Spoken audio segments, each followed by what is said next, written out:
Something we want to do here is just recognize the general format of our power functions. So power functions, we have a number multiplying out front, maybe, and then our exponent should be a real number, it should be a non-negative integer. So like 2, 3, 4, and then we could just keep going from there.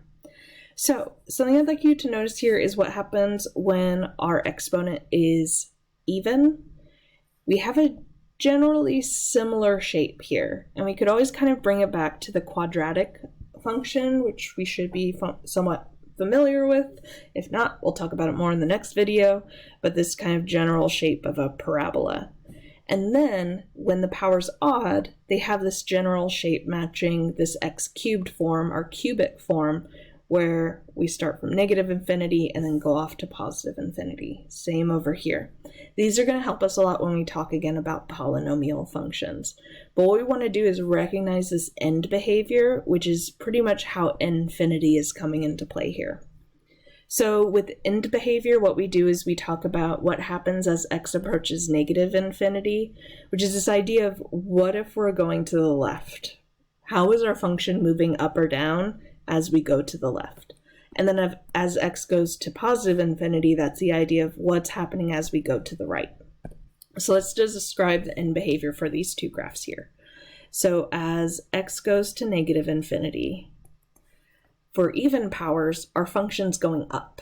So as we go to the left, our function's going up.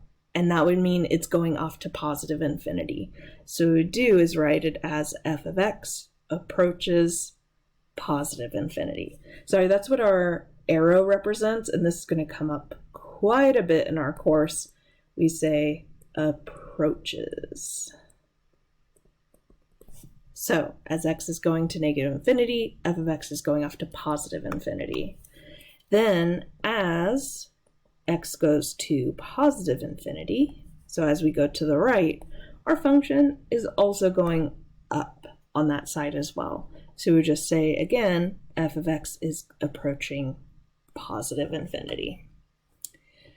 For odd powers, as x goes to negative infinity, so as we're going to the left-hand side, our function's going down. So we would write f of x goes to, and that would mean it's going to negative infinity. As x goes to positive infinity, so as we go to the right, our function's going up, which means f of x is going off to positive infinity.